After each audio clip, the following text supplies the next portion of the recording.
आप सभी का एक बार फिर से यहाँ निःशुल्क कोचिंग क्लास में स्वागत है। और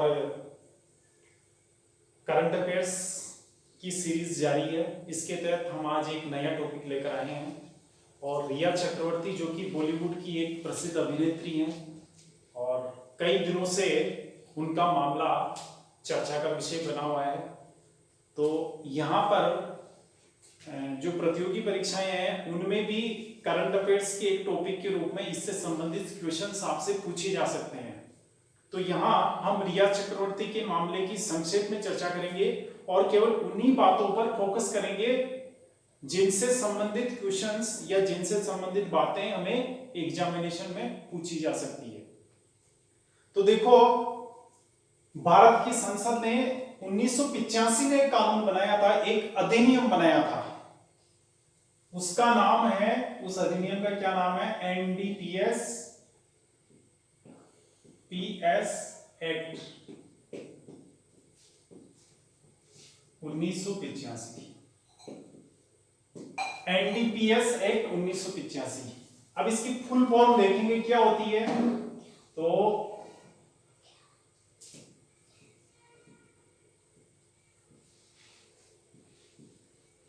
नारकोटिक ड्रग्स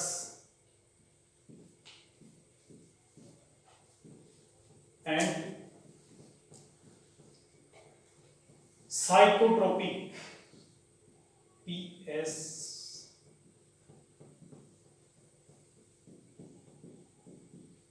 साइकोट्रोपिक, साइकोलॉजी से बना है।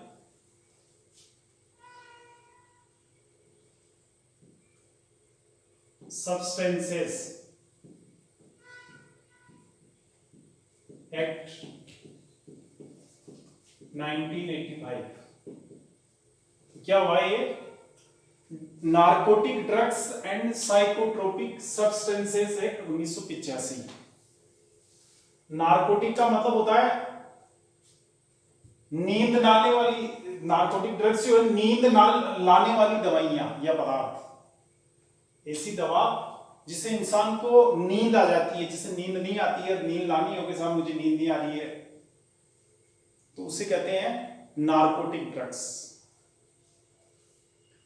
और एक होता है साइकोट्रोपिक सब्सटेंसेस। तो साइकोट्रोपिक का मतलब होता है मन प्रभावी। मन प्रभावी समझते हैं? मन प्रभावी का मतलब, मन प्रभावी साइकोलॉजी से संबंधित है। एक मिनट, इसको यहां लिखते हैं। देखो, नारकोटिक का मतलब स्वापक, हिंदी में लिख देते हैं स्वापक, औषधि एवं मन प्रभावी। मन प्रभावी का मतलब दिमाग पर असर डालने वाले, मन प्रभावी पदार्थ, दिमाग पर असर डालने वाले पदार्थ, अधिनियम 1985। इसका हिंदी में क्या नाम है इस अधिनियम का? ये नाम है स्वापक औषधि। स्वापक का मतलब नींद आती है जिससे, स्वापक औषधि एवं मन प्रभावी, मन को प्रभावित करने वाली, दिमाग पर असर डालने वाले पदार्थ, अधिनियम 1985 बनाया गया। स्वापक का मतलब नींद लाने वाले, मन प्रभावी मतलब दिमाग पर असर डालने वाले।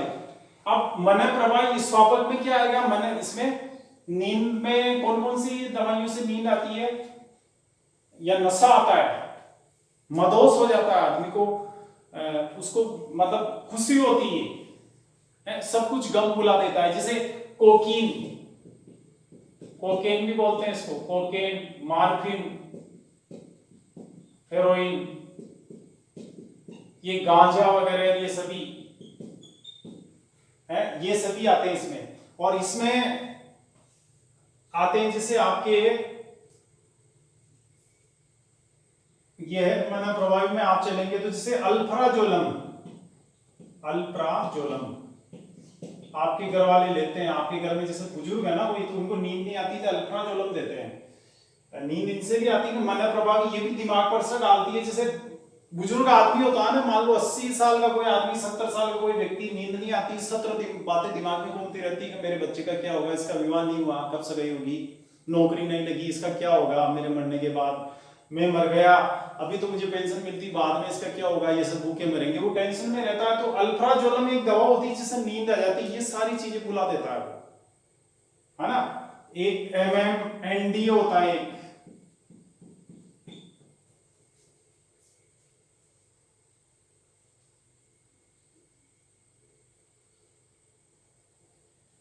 LSD होगा, LSD, और एक होता है MMDA, LSD और MMDA। ये इस प्रकार की दवाइयां हैं, ये सभी बनती है रसायनों से, यानी कृत्रिम है, ये प्राकृतिक है, ये सब पौधों के लगती है। इनका उत्पादन कहां से हो रहा है, पौधों से, प्रकृति से हो रहा है। ये प्राकृतिक है, ये रासायनिक है, इतना फर्क होता है। इनका काम क्या है, ये भी गम बुला देगी और ये भी गम बुलाती है। नींद इनसे भी आती है, नींद इनसे भी आ जाती है। जब गम दूर हो जाता है तो नींद आ जाती है। तो कुल मिलाकर इन दोनों से क्या है, नशा होता है आदमी को। अगर वो कोई तनाव से ग्रसित है तो वो तनाव समाप्त हो जाता है, दूर हो जाता है कुछ समय के लिए। तो ये इसलिए इनको कहते हैं स्वापक औषधि या मन प्रभावी पदार्थ। तो इनके बारे में क्या है, चूंकि इनकी ज्यादा मात्रा अगर लेगा वो इंसान, जैसे इनकी हेरोइन की ज्यादा मात्रा ले रहे हो, मॉर्फिन की ले रहे हो, कोकेन की ले रहे हो, तो इंसान की मौत हो जाती है। इसका दूरगामी असर क्या पड़ता है, वैसे तो थोड़ी सी मात्रा लेने, ये क्या नशा होता है। नशे में क्या होता है, एक बार जब आदत पड़ जाती है ना तो फिर वो छोड़ता नहीं उसको, यानी इसका सेवन करना ही पड़ेगा। और जब रेगुलर सेवन करता जाएगा, ये कैसे जाल में फंसाती है इंसान को, जब रेगुलर करता जाएगा वो, तो अंततः उसकी मृत्यु हो जाएगी बहुत कम उम्र में। और वो चाहते हुए भी छोड़ नहीं सकता, क्योंकि ये आदत ही ऐसी हो जाती है, खाना खाए बगैर रह जाएगा, लेकिन इनको लिए बगैर नहीं रहता। इनमें एक बड़ी विचित्र विशेषता है कि जब एक बार लत पड़ गई, आपने 10-20 बार ले ली इसको, तो फिर कभी जीवन भर आप छोड़ ही नहीं पाओगे, क्योंकि ये ऐसे चंगुल में फंसाती है उस लेने वाले को, नशा करने वाले को, कि वो छोड़ ही नहीं पाता है। वो तभी छूटती है जब वो जिंदगी से छूटता है, समझे। तो इसलिए सरकार ने क्या कर रखा है कि इनके प्रयोग पर प्रतिबंध लगा रखा है, या तो पूर्णतः प्रतिबंध है या फिर दवाइयों के रूप में। जैसे अल्प्राजोलम है, तो अगर डॉक्टर ने लिखा किसी आदमी के लिए कि साहब नींद नहीं आ रही कई दिनों से, तो वो ले सकता है, बिना डॉक्टर की पर्ची के इसको वो ले नहीं सकता, यानी प्रतिबंधित है। अब ये मॉर्फिन, कोकेन, हेरोइन, ये प्रतिबंधित है, इनका कोई सेवन नहीं कर सकता। गांजा है, कुछ मात्रा में, सरकारी गांजे की दुकान भी आपने देखी होगी, नशा कर सकता है लेकिन लिमिटेड मात्रा है उसकी गांजे में। इन पे तो प्रतिबंध है, कोकेन, मॉर्फिन, हेरोइन पे। अब मान लो इनके मामले में क्या नियम बना है कि न तो कोई इनका सेवन कर सकता है, न कोई इसका व्यापार कर सकता है, और न किसी दूसरे को इसका सेवन करने के लिए प्रेरित कर सकता है। आप किसी को सलाह भी दे रहे हो, अरे क्या नींद नहीं आ रही, कुछ नहीं यार, हेरोइन लेना शुरू कर देना, अगर टेंशन में रहता हूं यार, वैसा मैं मॉर्फिन लेना शुरू कर देना, चल ले आना, वो दुकान से उधर मिलता है जाके, आप ले, मैं तो नहीं लाऊंगा, तू जाके ले आना, ले लेना। अगर मैंने ऐसा काम किया तो वो भी अपराध हो गया। किसी को आप प्रेरित कर रहे हैं, मोटिवेट कर रहे हैं लेने के लिए, वो भी अपराध है। आप उसको लाकर दे रहे हैं, वो भी अपराध है। दवाई उसने ली, पैसे आपने अपनी जेब से दिए, वो भी अपराध है। दवाई उसने ली, खरीदी उसके लिए आपने, लेकर भी वो आया, लेकिन पेमेंट आपके अकाउंट से गया, तो वो भी अपराध हो गया। इतना खतरनाक कानून सरकार ने बना रखा है ताकि इनका प्रयोग नहीं हो, क्योंकि इनका उपयोग करेंगे तो लोग क्या ज्यादा से ज्यादा मरेंगे। इसलिए सरकार ने क्या कर दिया, कुछ एक पर तो लिमिटेड मात्रा, भाई बीमारी के समय कोई बीमार आदमी है, ज्यादा उम्र का है, तो वो ले सकता है। जैसे गांजा है तो कुछ मात्रा में लिया जा सकता है, और बाकी इन पर तो पूर्णतः प्रतिबंध है। अब यहां प्रश्न ये उत्पन्न होता है कि यदि कोई व्यक्ति इस अधिनियम का उल्लंघन करे तो फिर उसके खिलाफ कार्रवाई कौन करेगा। यानी जैसे कोई व्यक्ति कोकेन का सेवन करे, मॉर्फिन का सेवन करे, हेरोइन की तस्करी करे, खुद करे, व्यापार करे, या किसी दूसरे को करने के लिए प्रेरित करे, किसी को लाकर दे, ऐसे रिश्तेदार कोई बिना कुछ पैसे लिए ऐसे ही दे दे किसी को, या खुद अपनी जेब से पेमेंट करके किसी को सप्लाई कराए, दिलाए, तो उस स्थिति में फिर उसके खिलाफ कार्रवाई कौन करेगा। तो एक तो पुलिस, जैसे राजस्थान की बात करें, मान लो जयपुर में कोई आदमी कोकेन का सेवन कर रहा है या व्यापार कर रहा है, तो कार्रवाई कौन करेगी, पुलिस भी कर सकती है, राजस्थान पुलिस भी। ये थाने वाले पुलिस होती है ना, सिविल पुलिस जो होती है, थाने पुलिस स्टेशन होते हैं, एक क्या होता है कि राजस्थान में नारकोटिक्स विभाग भी बना हुआ है, सभी राज्यों में बने हुए, पुलिस भी सभी राज्यों में, राज्यों के अधीन नहीं होती पुलिस, पुलिस केंद्र सरकार के अधीन नहीं होती, समझ गए। और केवल दिल्ली पुलिस की बात अलग है, दिल्ली पुलिस वहां उसके अधीन है केंद्र सरकार के। तो क्या समझे आप कि पुलिस कार्रवाई कर सकती है, नारकोटिक्स विभाग होता है एक अलग से, राजस्थान में भी, वो भी इनके खिलाफ कार्रवाई कर सकता है। और देश में इस अधिनियम की उल्लंघन होने के मामले में जांच करने वाली, लोगों के खिलाफ कार्रवाई करने वाली सर्वोच्च संस्था कौन सी है, उसके बारे में आपको जानना है। तो यहां जाएंगे,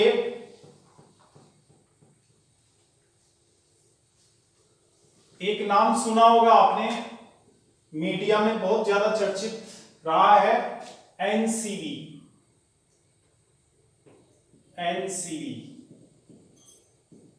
नारकोटिक्स कंट्रोल ब्यूरो।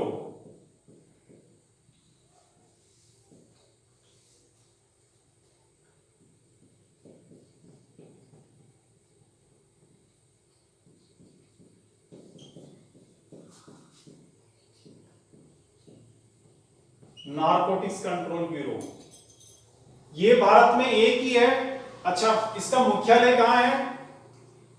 स्वापक नियंत्रण ब्यूरो कहते हैं इसको, हिंदी में क्या होगा इसका? स्वापक नियंत्रण ब्यूरो, है ना। नारकोटिक्स कंट्रोल ब्यूरो का हिंदी क्या हुआ? स्वापक नियंत्रण ब्यूरो, एनसीबी बोलते हैं इसको शॉर्ट में, है ना। तो ये जो एनडीपीएस एक्ट बना था 1985 में, इसके तहत ही इस एनसीबी की स्थापना की गई कि भाई इस अधिनियम का कोई उल्लंघन करेगा तो उसके मामले में सजा, उसके खिलाफ कार्रवाई करने वाली और जांच करने वाली ऐसे मामलों की सर्वोच्च संस्था बनेगी देश में। कौन सी बनेगी? एक सर्वोच्च एजेंसी बनाई जाएगी, उस एजेंसी का नाम है नारकोटिक्स कंट्रोल ब्यूरो।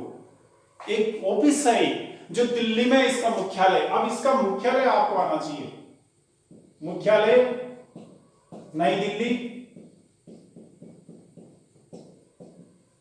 लगभग 1000 आदमियों का स्टाफ है। आप जैसे एसएससी का एग्जाम दें तो उसमें जो क्लर्क्स की भर्ती होती है उसमें नारकोटिक्स कंट्रोल ब्यूरो में भी आपकी पोस्टिंग हो सकती है, या सीजी लेवल वाला जो इंस्पेक्टर की भर्ती होती है एनसीबी में, वो इस सीजी लेवल वाले एग्जाम से होती है। अगर आप जैसे एनसीबी में जाना चाहते हैं कि काश मैं भी रिया चक्रवर्ती की जांच करता, तो फिर आपको क्या बाय द वे, अब जैसे भविष्य में भी इस तरह का कोई मामला हो सकता है, अगर जांच करने का चांस मिले एनसीबी को, तो आप कल्पना कर सकते हो कि मैं भी वहां एनसीबी में हूं, तो आपको इंस्पेक्टर बनना है तो फिर सीजी लेवल का एग्जाम देना पड़ेगा। एसएससी का जो सीजी लेवल का एग्जाम होता है, ग्रेजुएट लेवल वाला, उसके तहत एनसीबी में इंस्पेक्टर की भर्ती होती है।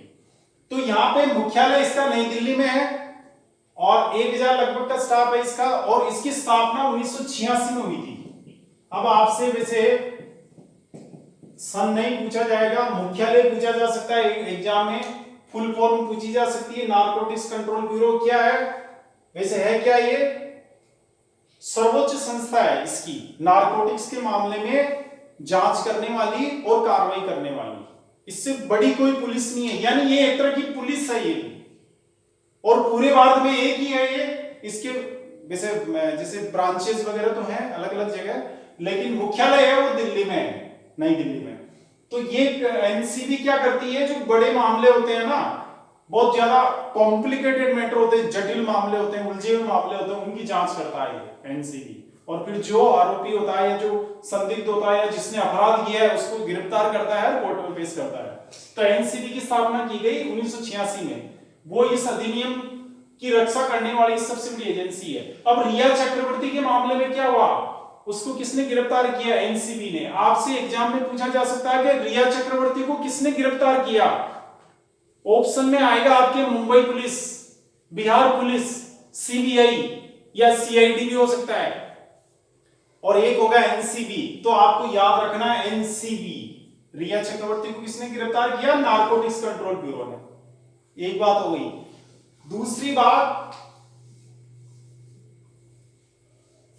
आरोप क्या था रिया चक्रवर्ती पर?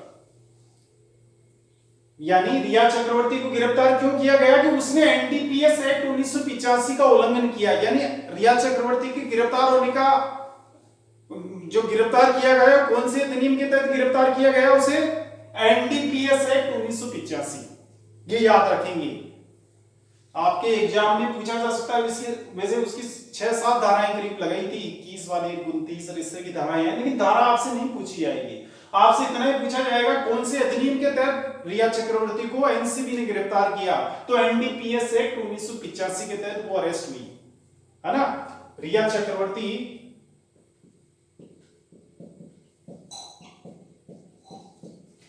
एनडीपीएस एक्ट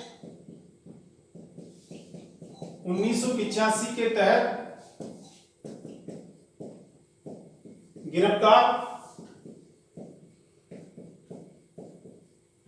एनसीबी ने किया। अच्छा, गिरफ्तार करने वाली संस्था का नाम भी आपको आना चाहिए, एनसीबी ने गिरफ्तार किया। अच्छा, आरोप क्या था?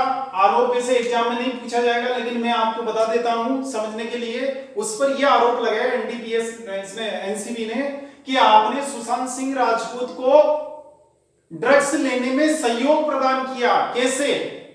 कि आपने उसके खाते से पैसे निकलवाए और फिर उसको पेमेंट, ड्रग्स सप्लायर को पेमेंट किया, उस ड्रग्स सप्लायर ने जाकर उसको ड्रग्स उपलब्ध कराई। एक आरोप तो ये था, और दूसरा आरोप ये था कि आप ड्रग्स सप्लायर ग्रुप या जो ड्रग्स का काम करते हैं उस ग्रुप से जुड़ी हुई है। कैसे? कि आपके मोबाइल पे जो चैटिंग हुई, व्हाट्सएप पे जो बातचीत हुई, जो मैसेजेस का आदान प्रदान हुआ, उनकी जांच करने से, उनके एनालिसिस करने से हमने ये बात करने पर हमने ये पाया कि आप कई ऐसे लोगों से रेगुलर जुड़ी हुई हैं, उनसे बातचीत करती हैं जो ये धंधा करते हैं। कौन सा? ड्रग्स खरीदना, बेचना, सप्लाई करना या उनका सेवन करना। ऐसे लोगों से आपका संपर्क है। ये 2 आरोप उस पर लगाए गए थे, और उन दोनों आरोप के आधार पर रिया चक्रवर्ती को अरेस्ट किया गया। अब अपने को एग्जामिनेशन पॉइंट ऑफ व्यू से ये याद रखना कि एनडीपीएस एक्ट 1985 के तहत उसको अरेस्ट किया गया और फिर कोर्ट में पेश कर दिया मुंबई में, आपको ध्यान है। और फिर कोर्ट ने उसको जेसी कर दिया, यानी न्यायिक परीक्षा में भेज दिया, यानी जेल भेज दिया, और जेल में रही। अभी कुछ ही दिनों पहले उसको जमानत भी मिल गई है। कोर्ट ने क्या है कि इसको एकदम साबित किया और नहीं माना अपराध को। आप कैसे साबित कर सकते हो कि ये ड्रग पेडलर का हिस्सा है या ड्रग्स सिंडिकेट का हिस्सा है, मतलब ड्रग्स का काम करने वाले। एक शब्द आ रहा है इसमें, ड्रग पेडलर, अखबार में आया था। ड्रग पेडलर क्या होता है? ड्रग पेडलर का मतलब होता है नशीली दवाओं का व्यापार करने वाले लोग या बेचने वाले। नशीली दवाएं बेचने वाले, उनको कहते हैं ड्रग पेडलर। और ये फिल्म इंडस्ट्री में ड्रग्स का प्रचलन बहुत ज्यादा है। एक तो बहुत ही संघर्षपूर्ण जिंदगी होती है फिल्मों में। अच्छा, टाइम टेबल उनका फिक्स नहीं होता है। रेलवे स्टेशन पे शूटिंग करनी है तो कब होगी शुरू? 12 बजे से लेकर सुबह 4 बजे तक बनी है चर्च गेट रेलवे स्टेशन पे, क्योंकि वहां तो वैसे यही ऐसा समय होता है जब खाली मिलता है रेलवे प्लेटफॉर्म। बाकी तो भीड़ इतनी होती, मुंबई में शूटिंग कर ही नहीं सकते। कोई समय नहीं होता शूटिंग करने का, किसी समय कर सकते हैं। बार बार उसको शॉट को मतलब रीशूट करना है। डायरेक्टर है जो सेटिस्फाइड नहीं होता, एक ही सीन को 20 बार रीशूट करना, 10 बार रीशूट करना, तो वो क्या है कि बहुत ही ज्यादा मानसिक रूप से दबाव में होते हैं। अब फिल्म चले नहीं चले, कई बातें होती फिर उसमें। तो बॉलीवुड में इसलिए लोग क्या है मानसिक रूप से तनावग्रस्त होते हैं, इसका सेवन करते हैं। और फिर आप जानते हैं ये सब चीजें क्या है कि पैसे से आती, बहुत पैसा खर्च करना पड़ता है इसमें। तो ये पैसे तो बॉलीवुड वालों के पास होते ही हैं, इसलिए ज्यादा पैसा कई बार क्या होता है कि कुछ बुराइयां भी लेकर आता है। आंधी के साथ हवा आती है, लेकिन कुछ पत्थर भी आते हैं। तो यहाँ क्या हुआ? ड्रग पेडलर, आप समझ गए। ड्रग पेडलर का मतलब अखबार में आ रहा बार-बार, नस्ली दवाएं बेचने वाले को ड्रग पेडलर कहते हैं। अब इस नारकोटिक्स कंट्रोल ब्यूरो के बारे में आपको 1-2 फैक्ट हम बता देते हैं। एक तो ये याद रखेंगे, और एक है इसके बारे में एनसीबी का मुख्यालय हमने आपको बता दिया। एक जो महत्वपूर्ण फैक्ट है जो आपको एग्जाम में पूछा जाएगा, इसका सबसे बड़ा अधिकारी सर्वोच्च अधिकारी क्या कहलाता है इसका? सर्वोच्च अधिकारी या अफसर, सुप्रीम अफसर होता है इसका महानिदेशक, डायरेक्टर जनरल। और अभी कौन है, ये नाम आपको एकदम याद रखना है, राकेश अस्थाना। राकेश अस्थाना, ये एकदम से याद रखना नाम, इसको भूलना नहीं है। एग्जाम में यही चीज आने की संभावना सबसे अधिक है कि ये जो एनसीबी है इसका महानिदेशक कौन, ये सबसे बड़ा अधिकारी है। मैंने क्या कहा इस आपको कि 1000 आदमी इसमें काम करते हैं, स्टाफ है। और ये आईपीएस अधिकारी जो होते हैं ना, भारतीय पुलिस सेवा के अधिकारी, उनको लगाते हैं, जो सीनियर ऑफिसर होते हैं आईपीएस सीनियर, जिनकी काफी लंबी सर्विस हो चुकी होती है आईपीएस के रूप में, उनको बनाते हैं यहाँ सर्वोच्च अधिकारी। अभी राकेश अस्थाना इसके महानिदेशक है, ये याद रखेंगे ना। दूसरी बात, ये जो एनसीबी है, नारकोटिक्स कंट्रोल ब्यूरो, ये किस मंत्रालय के अधीन है? मंत्रालय कौन से मंत्रालय के अधीन? किस मंत्रालय के अधीन? तो याद रखेंगे गृह मंत्रालय, अमित शाह वाला, यानी गृह मंत्रालय। एक तरह से सर्वोच्च राजनीतिक पदाधिकारी कौन हो गए इसके, एनसीबी के? सर्वोच्च अधिकारी जो है, नौकरशाह जो है, वो तो महानिदेशक होता है जो राकेश अस्थाना है, ये तो क्या है, नौकरशाह है। और राजनीतिक पदाधिकारी है तो वो गृह मंत्रालय में का सर्वोच्च कौन है? अमित शाह। अमित शाह भी इसके मंत्री, यानी नारकोटिक्स कंट्रोल ब्यूरो को या एनसीबी को निर्देश देने वाले सबसे बड़े कौन है अभी इंडिया में? अमित शाह है। प्रधानमंत्री के बाद इनका स्थान आता है। ये गृह मंत्रालय में गृह मंत्री है और गृह मंत्रालय के अधीन ये एनसीबी है। तो ये भी याद रखेंगे कौन सा विभाग है जो इसको रेगुलेट करता है। गृह मंत्रालय है, गृह मंत्रालय के अधीन है, ये दिशा निर्देश देते हैं कौन सा अधिकारी वहां रिया चक्रवर्ती के से पूछताछ करेगा, कौन उसको अरेस्ट करेगा, कौन सी महिला पुलिस ऑफिसर साथ जाएगी, कौन नहीं जाएगी, वो सारा निर्देश यहाँ होम मिनिस्ट्री से, गृह मंत्रालय से इनको मिलता है। मान लो अमित शाह ने कह दिया कि रिया चक्रवर्ती को की जांच ये अधिकारी नहीं, कोई दूसरा अधिकारी करेगा, ये डीएसपी नहीं करेगा, दूसरा डीएसपी करेगा, तो वो ही करेगा। गृह मंत्रालय का आदेश सर्वोपरि होता है इसके लिए।